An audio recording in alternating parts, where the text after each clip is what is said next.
Hello everyone, welcome back to Ajith movie motives YouTube channel. నేను ఈ వీడియోలో రీసెంట్గా విజయ్ ఆంటోనీ గారు నటించిన నూరు స్వామి అంటే మన తెలుగులో 100 దేవతలు అనే మూవీని ఎక్స్ప్లెయిన్ చేయబోతున్నాను. వాట్ ఏ ఫిలిం అండి. ఈ రోజుల్లో రావాల్సిన మూవీ. చాలా మంచి మెసేజ్ ఉంది మూవీలో. చాలా సెన్సిటివ్ పాయింట్స్ని డీల్ చేశారు. 40 సంవత్సరాలు పూర్తయింది ఆమెకి. కొడుకులు పెద్దవాళ్ళు అయ్యారు, పెళ్లిళ్ళ ఏజ్కి వచ్చారు. ఆ వయసులో తను పెళ్లి చేసుకోవాలనుకుంటుంది. భర్త చనిపోతే భార్య ఇలాగే ఉండాలి, సొసైటీలో అందరి చేత అగౌరవపడి అణచివేయబడాలి, ఇలాంటి మైండ్ సెట్ లో ఉన్న విలేజ్ లో పుడుతుంది ఆమె కూడా, సెల్వి అనే ఆమె. ఆ తర్వాత ఎలాంటి సిచ్యువేషన్ సెల్వి ఫేస్ చేసింది, తన కొడుకులు వేరే పెళ్లికి ఒప్పుకున్నారా లేదా, ఏం జరిగింది అనేది మూవీ కథ. ఇంకో హార్ట్ హిట్టింగ్ విషయం ఏంటంటే రియల్ ఇన్సిడెంట్స్ ని బేస్ చేసుకుని మూవీ తీసారంట. రీసెంట్ టైమ్స్ లో వచ్చిన one of the best movie అండి. ఇంకా ఏం మాత్రం లేట్ చేయకుండా నేనైతే మూవీలోకి వెళ్ళిపోతాను. అంతకంటే ముందు మీకు ఏం చేయాలో తెలుసు కదండి.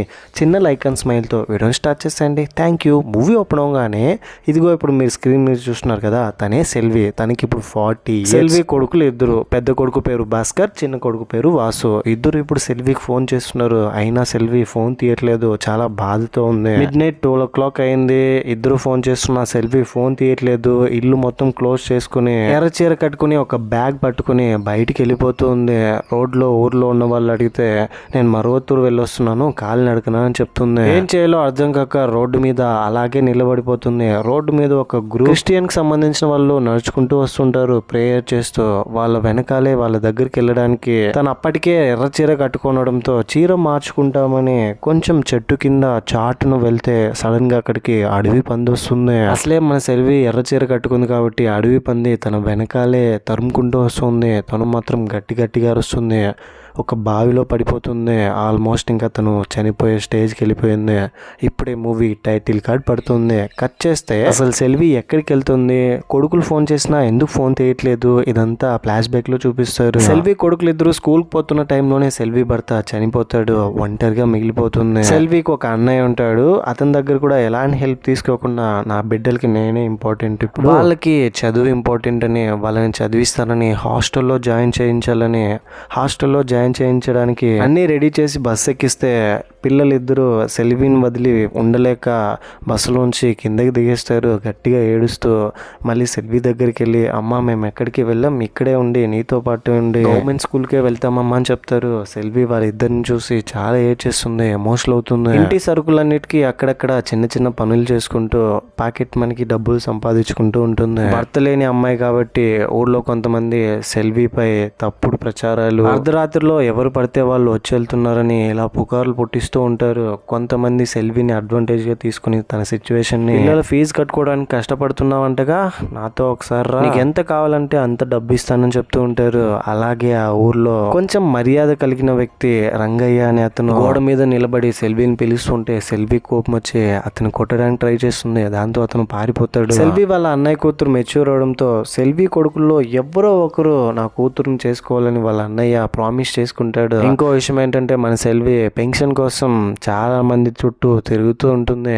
అందరూ 10,000 ఇస్తే గానీ పని అవ్వదంటారు. రంగయ్య 10,000 ఇస్తే గానీ పని అవ్వదని చెప్తుంటే వినిపించుకోవా, జీవితాంతం పెన్షన్ తీసుకుంటావు కదా, ఒక్కసారి 10,000 ఇస్తే ఏమవుతుందంట అంటే, ఎవరు చెప్పారు జీవితాంతం తీసుకుంటారని, మేము ఇంకో పెళ్లి చేసుకోకూడదు అని చెప్తుంది రంగయ్య ముందు. ఇది విన్న స్కూల్లో ఉన్న టీచర్ తన దగ్గరికి వచ్చి చూడమ్మా సెల్వి, నిజంగానే నీకు ఇంకో పెళ్లి చేసుకునే ఆలోచన ఉందమ్మా అంటే ఏం చేయమంటారు సార్, చిన్నప్పటి నుంచే నాకు బొట్టు పెట్టుకోవడం అన్నా పూలు పెట్టుకోవడం అన్నా చాలా ఇష్టం, తెలిసి తెలియని వయసులో పెళ్లి చేశారు, ఇప్పుడేమో వాటన్నిటినీ చేయొద్దంటున్నారు, చాలా మంది అగౌరవపరుస్తున్నారు, భర్తను భార్య చంపేస్తే 10-12 సంవత్సరాలే జైలు శిక్ష, కానీ నేను నా భర్త అతనే చనిపోయినందుకు ఎందుకు జీవితాంతం జైలు శిక్ష, నాకు ఈ జీవితం వద్దు అని చెప్తుంది ఎమోషనల్ అవుతూ. చెప్తున్నదంతా ప్రాక్టికల్గా ఊర్లో పనికి అవ్వదని సార్కి తెలుసు.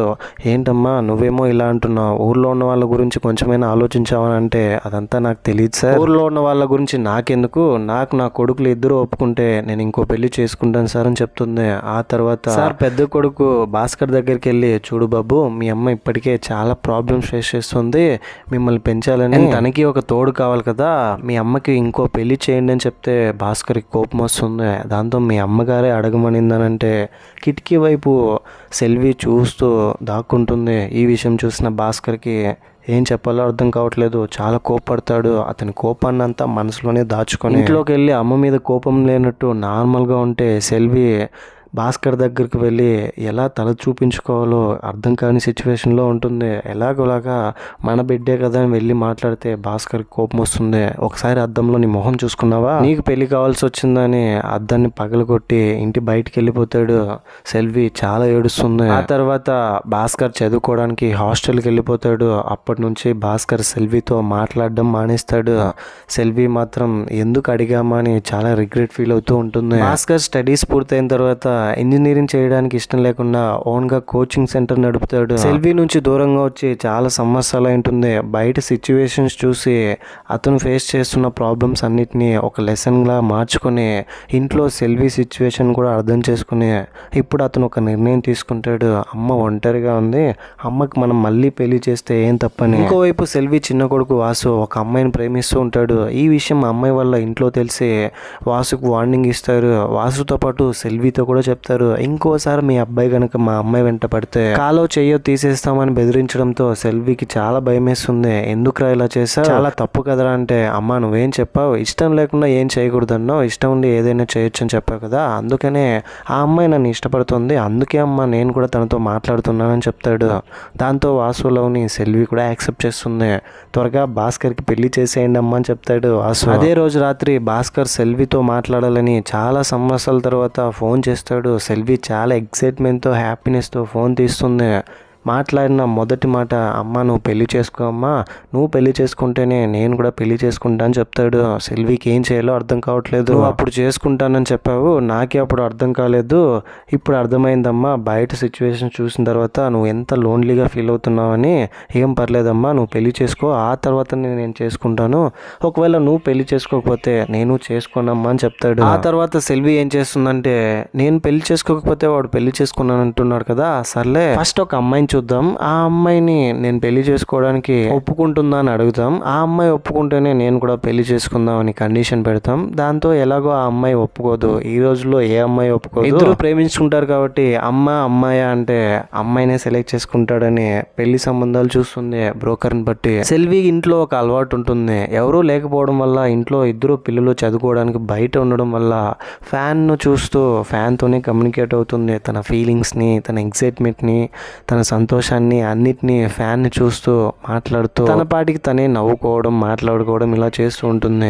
ఇప్పుడు సెల్వి కొడుకు కోసం ఒక పెళ్లి సంబంధం చూస్తుంటుంది భాస్కర్ కోసం. భాస్కర్ కూడా ఆ అమ్మాయి దగ్గరికి వెళ్తాడు చూడడానికి. ఇంటికి వెళ్ళగానే ఇక్కడ రివీల్ అయ్యే ట్విస్ట్ ఏంటంటే, పెళ్లి కూతురు వాళ్ళ అమ్మ నాన్న యూట్యూబర్స్ అని, వాళ్ళకి 1 మిలియన్ పైన సబ్స్క్రైబర్స్ ఉన్నారని. ఇదంతా ఒక వ్లాగ్ రూపంలో భాస్కర్ని వీడియో తీస్తుంటారు. భాస్కర్కి ఏం నచ్చదో, ఇది ఒక పర్సనల్ విషయం అండి, దీన్ని మీరు వీడియో తీస్తున్నారు ఏంటి అని అడిగితే, పెళ్లి కూతురు వాళ్ళ అమ్మ నాన్న, చూడు బాబు చాలా రోజుల నుంచి కంటెంట్ లేక చాలా కష్టపడుతున్నాం వీడియోస్ చేయడానికి, ఇది మా కూతురికి ఫస్ట్ పెళ్లి సంబంధం, దాంతో వీడియో తీస్తున్నాము, పోస్ట్ చేస్తే చాలా లైక్స్ అండ్ వ్యూస్ వస్తాయని చెప్తూ ఉంటారు. ఆ తర్వాత నేరుగా పెళ్లి కూతురు అయినటువంటి వందన దగ్గరికి వెళ్ళి, చూడమ్మాయి నాకు ఈ పెళ్లి ఇష్టం లేదు, నాకు ఈ అరేంజ్డ్ మ్యారేజెస్ ఇష్టం లేదు, పైగా మీ అమ్మ నాన్న ఏదో కెమెరాలు పెట్టి వీడియోలు తీసి యూట్యూబ్లో పెడతాను అంటున్నారు, సారీ నేను వెళ్తానని వెళ్ళిపోతుంటే వందన, హలో మిస్టర్ మీ పార్టీకి మీరు వచ్చారు వెళ్ళిపోతున్నారు, ప్రాబ్లం ఏంటని అడిగితే, మీ అమ్మ నాన్నే ప్రాబ్లం, వాళ్ళు వీడియోస్ తీయడమే ప్రాబ్లం అని చెప్తాడు. అదా, వాళ్ళ గురించి పట్టించుకోకు, నాకు కూడా అరేంజ్డ్ మ్యారేజెస్ ఇష్టం లేదు, ఏదో వాళ్ళకి ఎక్స్ట్రా వ్యూవర్షిప్ ఉంటుందని ఇలా చేస్తున్నానని చెప్తుంది. ఆ తర్వాత భాస్కర్ జరిగిందంతా ఎక్స్ప్లెయిన్ చేస్తాడు వందనతో, ఇలా మా అమ్మకి పెళ్లి చేయాలనుకుంటున్నాం, తను చాలా కష్టపడుతుంది, మా ఊర్లో ఎవరు ఏమనుకున్నా మాకు పర్లేదు, మా అమ్మ హ్యాపీనెస్ మాకు ముఖ్యం అనుకుని వందనతో చెప్తే, భాస్కర్ క్యారెక్టర్ అండ్ అతని థాట్స్ ఇవన్నీ చాలా నచ్చుతుంది తనకి. దాంతో ఈ కథకి కనెక్ట్ అయ్యి, సర్లే మీ అమ్మగారిని పెళ్లి చేసుకోమని నేనే చెప్తాను, ఈ రోజుల్లో ఇలాంటి వాళ్ళు ఉండడం చాలా గ్రేట్ అని చెప్తుంది. ఆ తర్వాత భాస్కర్, ఒక పని చేద్దాం, ఒక ఫేక్ డ్రామా నడిపిద్దాం, నువ్వు నన్ను పెళ్లి చేసుకున్నట్టు నటించు, మా అమ్మ ఇంకో పెళ్లి చేసుకోవడానికి నువ్వు ఒప్పుకో, అప్పుడే అమ్మ పెళ్లి చేసుకోవడానికి ఓకే చెప్తుంది. ఆ తర్వాత మనం ఇదంతా ఇదంతా డ్రామా అని చెప్పేద్దామని చెప్తాడు.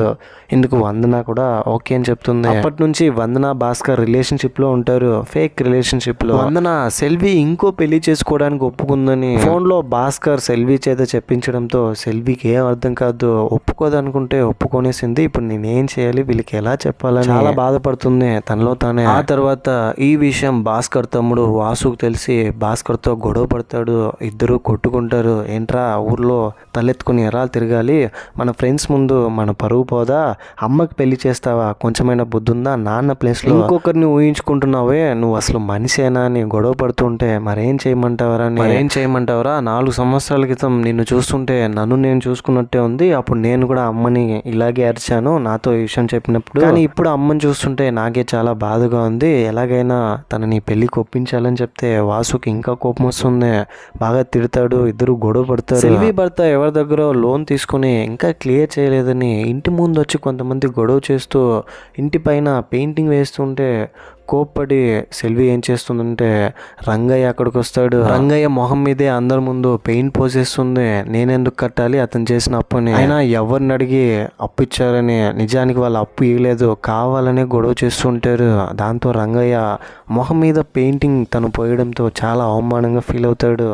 ఎలాగైనా సెల్విపై పగ సాధించాలనుకుంటాడు. ఇంకోవైపు నా కూతురు పెద్దదవుతుంది, ఇంకా మీ కొడుకులు ఇద్దరు పెళ్లికి ఒప్పుకోవట్లేదా అని సెల్వి వాళ్ళ అన్న వచ్చి ఇంట్లో గొడవ చేసి వెళ్తాడు. ఆ తర్వాత వాసుకి తన గర్ల్ ఫ్రెండ్ ఫోన్ చేసి ఇంట్లో చాలా కష్టంగా ఉందిరా, ఎలాగోలాగా ఇంట్లో ఒప్పించాను, కొద్ది రోజుల్లో అన్నీ సెట్ అయిపోతుందంటే భాస్కర్ సెల్వికి పెళ్లి చేయాలి, మా అమ్మకి ఇంకో పెళ్లి చేస్తానని మీ వాళ్ళతో చెప్పు, అప్పుడు యాక్సెప్ట్ చేస్తే మనం ఇద్దరం పెళ్లి చేసుకుంటామని చెప్తాడు. దాంతో ఆ అమ్మాయి, నువ్వు మీ అమ్మకి మళ్ళీ పెళ్లి చేయాలనుకుంటున్నావు కరెక్టే, తన ఫీలింగ్స్కి నేను కూడా రెస్పెక్ట్ ఇస్తాను, కానీ మా ఇంట్లో ఇదంతా ఒప్పుకోర్రా, అయినా నీ గురించి చెప్పి ఒప్పించడానికే చాలా టైం పట్టింది, ఇప్పుడు మీ అమ్మకి ఇలా చేస్తున్నారంటే మా నాన్న అస్సలు ఒప్పుకోరని చెప్తారు. సరే ఇప్పుడు ఏంటి, ఎలాగోలాగా ఒప్పిద్దామని చెప్తాడు. ఆ తర్వాత ఆ అమ్మాయి బ్రేకప్ చెప్తుంది, వాసు కూడా బ్రేకప్ చెప్పేస్తాడు. సెల్వి ఇదంతా చూసి కోప్పడి భాస్కర్తో, నా లైఫ్ని డిసైడ్ చేయడానికి నువ్వెవర్రా, నేను పెళ్లి చేసుకోనంటే చేసుకోనని చెప్తుంది. అదే టైంలోనే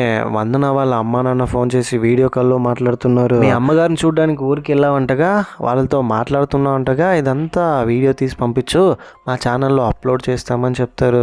దాంతో భాస్కర్ కోపం వచ్చి, ఫస్ట్ మీ అమ్మాయితో ఫోన్ ఇవ్వండి అని చెప్పి, చూడు వందన, మీ అమ్మా నాన్నకి కొంచెం కూడా సెన్స్ లేనట్టుంది, పర్సనల్ విషయాలన్నింటినీ యూట్యూబ్లో పోస్ట్ చేయాలని చెప్తున్నారు, ఇది ఇంటర్తో ఆపేద్దాం, ఫేక్ రిలేషన్షిప్ కూడా మన మధ్య వద్దని ఫోన్ కట్ చేస్తాడు. భాస్కర్ వాసు వీళ్ళిద్దరూ సెల్విని ఎంత ఒప్పించినప్పటికీ పెళ్లికి ఒప్పుకోవట్లేదు. ఆ తర్వాత ఇద్దరు కోపం వచ్చి సెల్వితో మాట్లాడుకున్నా, మేము చెప్పింది వినకపోతే మేము ఇంట్లో ఉండమని లగేజ్లు సర్దుకొని అక్కడ నుంచి వెళ్ళిపోతారు. వీళ్ళకి ఎలా చెప్పాలరా దేవుడా అని సెల్వి సిచ్యువేషన్ ఏం చేయాలో అర్థం కాని పరిస్థితిలో ఉంది.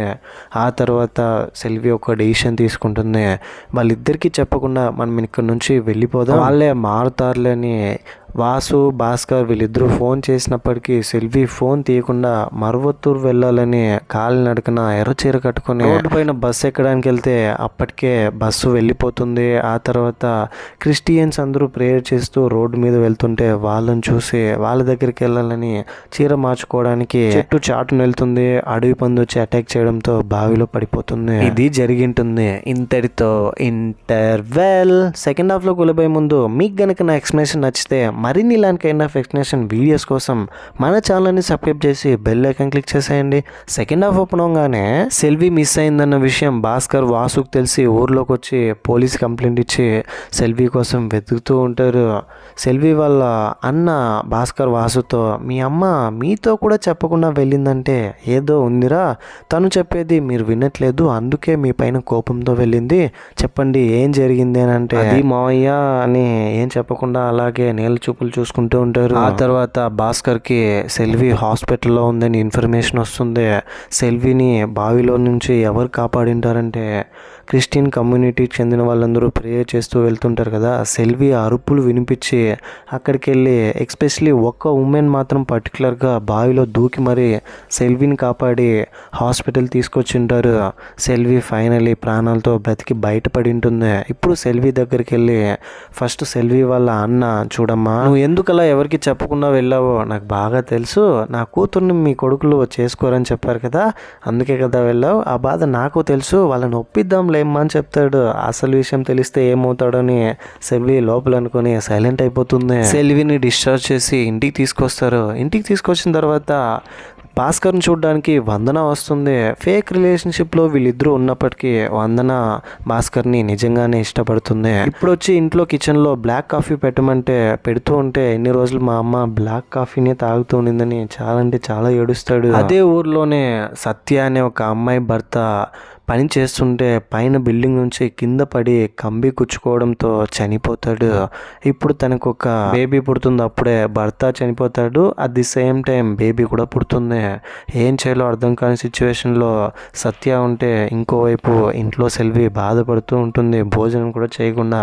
ఏంటమ్మా చనిపోయింది ఎవరో కదా, నువ్వెందుకు ఇంతలా బాధపడుతున్నావు అని భాస్కర్ కోపం వచ్చి సెల్విని తినమంటే నీకేం తెలుసురా, ఈ సొసైటీలో భర్త చనిపోతే ఆ అమ్మాయి సిచ్యువేషన్ ఎలా ఉంటుందని నేను చూసి వచ్చాను, ఎంత నరకంగా ఉంటుందో తెలుసా, నేనేమో తాళ్ళు తెంచుకొని వచ్చి మీతో పాటు కలుసున్నాను, కానీ ఆ అమ్మాయికి ఇప్పుడే బేబీ పుట్టింది, ఎలా తట్టుకుంటుందో ఏమో అని ఏడుస్తూ కన్నీళ్ళు పెడుతుంటే నేను అదే చెప్తున్నా, ఈ కన్నీళ్ళన్నీ ఆగాలంటే ఆ కన్నీటిని అధిగమించి మీరు ఒక డిసిషన్ తీసుకోవాలి, పెళ్లి చేసుకుని మళ్ళీ ఇంకో కొత్త జీవితాన్ని కూడా మీరు స్టార్ట్ చేయొచ్చు, మూవ్ ఆన్ అయ్యి, ఉన్నది ఒకే ఒక జీవితం అని చెప్తాడు. ఇది జరగాలంటే ఆ సత్య మారాలంటే ఫస్ట్ నువ్వు ఒక బెంచ్ మార్క్ క్రియేట్ చేయాలి, నువ్వు మారితే నీలాగా ఇంకొంతమంది చూసి జీవితాంతం చేస్తూ బ్రతకడం కంటే కొత్త జీవితాన్ని స్టార్ట్ చేయొచ్చు అని ఒక హోప్ దొరుకుతుంది కదమ్మా అని చెప్తాడు. ఆ తర్వాత సెల్వి బాగా ఆలోచించి ఒక నిర్ణయం తీసుకుంటుంది, పెళ్లికి ఒప్పుకుంటుంది. భాస్కర్ వాసు చాలా హ్యాపీగా ఫీల్ అవుతారు. సెల్వి పెళ్లికైతే ఒప్పుకుంది, కానీ పెళ్లి కొడుకు కోసమే ఇప్పుడు సెర్చింగ్ అనమాట. దానికోసం తెలిసిన వాళ్ళని మ్యాట్రిమోనీలోని అన్ని ప్లేసెస్ లోను వెతుకుతారు. ఫైనలీ ఒక పర్సన్ దొరుకుతారు వీళ్ళకి. విజయ్ యాంటోనీ గారు అలియాస్ వేలుమణి. వేలుమణిని చూడడానికి సెల్వి వాళ్ళ ఇంటికి వెళ్తుంది. ఇంటి మొత్తాన్ని చూసి చాలా క్లీన్గా పెట్టుకున్నారు, ఇంట్లో ఒక బామ్మ కూడా ఉందని ఇదంతా చూస్తూ గ్యాస్ మీద వంట చేసి పెట్టుంటే దాన్ని టేస్ట్ చేయాలని వెళ్ళి చేతిలో వేసుకుంటే సడన్గా వేలుమణి లోపల నుంచి బయటకు వస్తాడు. అది నేనే చేశాను, టేస్ట్ చేయండి ఎలా ఉందో చెప్పండి అంటే టేస్ట్ చేసి బాగుందని చెప్తుంది. ఆ తర్వాత ఇద్దరి మధ్య కాన్వర్జేషన్ కూడా బాగానే పోతుంది. ఇద్దరు అలా మాట్లాడుకుంటూనే వేలుమణిలో ఉన్న ఇన్నోసెన్స్, అతనిలో ఉన్న మంచితనం సెల్వికి మెల్లమెల్లగా నచ్చుతుంది. సెల్వి ఏమో వేలుమణికి చూడంగానే నచ్చేస్తుంది. నాకైతే ఇప్పుడు చాలా హ్యాపీగా ఉంది, మిమ్మల్ని చూశాను, మిమ్మల్ని చూసిన వెంటనే ఇష్టపడ్డానని చెప్పడంతో సెల్వి మాత్రం కానీ నేను అలా కాదు, మీలాగా ఉండాలని ఉంది, కానీ చాలా కష్టం అని చెప్తుంది. ఎందుకు కష్టం అని అంటే ఇప్పుడేంటి నేను మీ కొడుకులకు నచ్చాలి అంతే కదా, నచ్చుతానులే, వాళ్ళకి నచ్చితేనే నేను నిన్ను పెళ్లి చేసుకుంటానని చెప్తాడు. దీంతో సెల్వి ఇంకా ఇంప్రెస్ అవుతుంది. అండ్ ఆల్సో ఆడవాళ్ళ పట్ల వేలుమణికున్న గౌరవం, మాట తీరు ఇవన్నీ ఇంకా ఇంప్రెస్ అయ్యేలా చేస్తాయి సెల్విని. ఇంట్లో ఒక బామ్మ ఉంది, బామ్మని నేనే చూసుకుంటాను, తన కాళ్ళు సరిగ్గా పనిచేయవు, బెడ్కే పరిమితం, తను తినడం, స్నానం చేయడం, ఇంకా టాయిలెట్ ఇవన్నీ బెడ్ మీదనే, వాటన్నిటిని నువ్వేం చూసుకోనక్కర్లేదు, నేనే చూసుకుంటానని ముందుగానే చెప్పేస్తాడు సెల్వితో. ఫస్టే అన్ని చెప్పడం సెల్వికి చాలా నచ్చుతుంది. సెల్వికి కూడా వేలుమణి ఇంకా నచ్చడంతో వేలుమణి వాళ్ళతో కలిసి ఏకంగా తాంబూలాలు మార్చుకోవడానికి ఇంటికి వచ్చేస్తారు.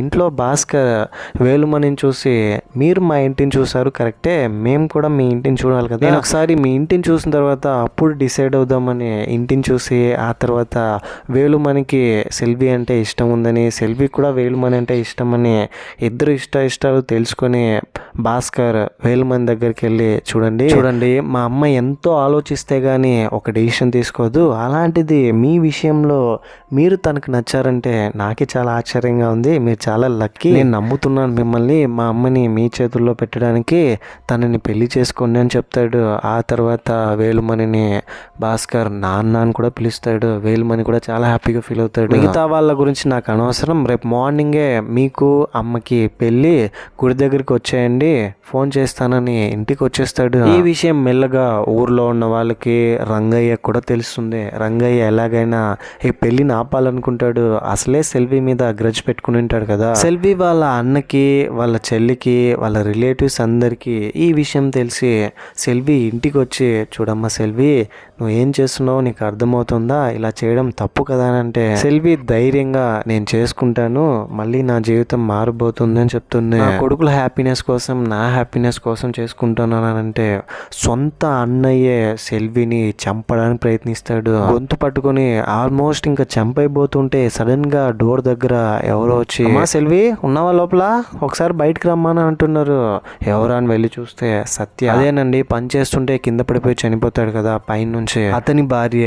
తను ఇప్పుడు సెల్వి దగ్గరకు వచ్చి, సెల్వి వాళ్ళ అన్నయ్య వీళ్ళందరూ సెల్విని వదిలేసి వెళ్ళిపోతారు. ఏం చేయాలో అర్థం కాక సడన్ గా తను వచ్చేయడంతో చంపకుండా సత్య సెల్వితో, నాకు కూడా భర్త చనిపోయాడు, ఒక్కసారి మనం తల్లి అయ్యామంటే ఇంకా చనిపోయేంత వరకు తల్లి అవ్వకూడదు, చాలా తప్పు, నువ్వు కూడా చేసేది చాలా తప్పక్క అని చెప్తుంది.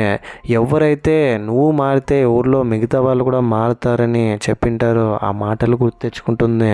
భాస్కర్ ఎలా చెప్పింటాడు కదా, ఊర్లో కొంతమంది భాస్కర్ పెళ్లి కోసం ఏర్పాట్లు చేస్తుంటే కావాల్సిన వస్తువులని తీసుకుంటుంటే భాస్కర్ మీద అటాక్ చేస్తారు, అతన్ని కొట్టడానికి ప్రయత్నిస్తారు. పోలీస్ స్టేషన్ లో వెళ్ళి, ఒక్కరోజు మాకు ప్రొటెక్షన్ కావాలి, మా అమ్మ నాన్నకి పెళ్లి జరిగేంత వరకు ఊర్లో థ్రెట్ ఉందని చెప్తే, సమస్యలే ఏం లేదా ఇంకా ప్రపంచంలో, మీ అమ్మకి మళ్ళీ పెళ్లి చేస్తావేంట్రా అని ఎటకారంగా మాట్లాడి పంపించేస్తారు. నెక్స్ట్ డే అర్లీ మార్నింగ్ పెళ్లి. ఇప్పుడు ముగ్గురు కలిసి భోజనం చేస్తూ ఉంటారు. ఇంకా మీద వీళ్ళతో ఇలా ఉండలేనా, పెళ్లి చేసుకుంటే వీళ్ళు నాతో ఇలాగే ఉంటారా అని సెల్వి మైండ్లో ఎన్నో క్వశ్చన్స్ రైజ్ అవుతూ ఉంటాయి. గట్టిగా ఏడ్చేస్తుంది సెల్వి తన కొడుకులు ఇద్దరిని పట్టుకుని. అర్లీ మార్నింగ్ 4 o'clock అయింది. చక్కగా అందరూ లేచి స్నానం చేశారు. సెల్వి కూడా చీర కట్టుకుంటుంది.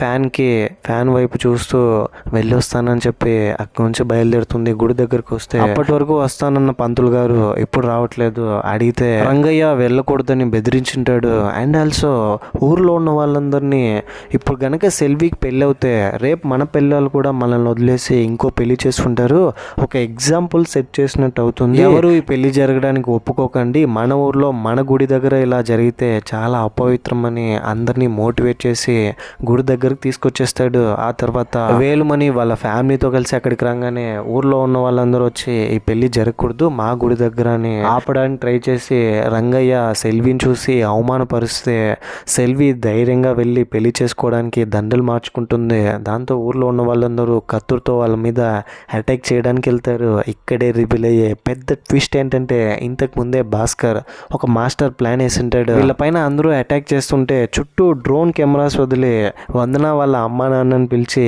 యూట్యూబ్లో లైవ్ టెలికాస్ట్ చేయించాలని, ఎలాగో బోల్డని సబ్స్క్రైబర్స్ ఉన్నారు, ఎక్కువ రీచ్ వస్తుంది, ఈ విషయం బయట తెలిస్తే మనకు సపోర్ట్ వస్తుందని డ్రోన్ కెమెరాస్ని చూడంగానే అక్కడున్న జనాలందరూ భయపడి అందరి మీద కేసు పెడితే 2 సంవత్సరాలు జైలు శిక్ష అంట అని ఒకరితో ఒకరు మాట్లాడుకుని అక్కడ నుంచి పారిపోతారు. కేవలం అక్కడ మిగిలేది రంగయ్య మాత్రమే. రంగయ్యని చూసి వేలుమణి నవ్వుతూ, నీ వెనకాల ఊరంతా ఉందన్నావు, ఇప్పుడు చూడు ఎవ్వరూ లేదని ఒక చిన్న చిరునవ్వు నవ్వి సెల్వి వేలుమణి వీళ్ళిద్దరూ పెళ్లి చేసుకోబోతుంటే పోలీసులు కూడా అక్కడికి వచ్చి మా ప్రాణాలు తీస్తున్నారు, పై అధికారులు లైవ్ టెలికాస్ట్ అయిందంటగా మీ పెళ్ళి, మీకు ప్రొటెక్షన్ ఇవ్వమని మాకు ఆర్డర్స్ వచ్చాయని వాళ్ళకు ప్రొటెక్షన్ ఇస్తూ వాళ్ళ చేతుల మీదుగా పెళ్లి జరిపిస్తారు.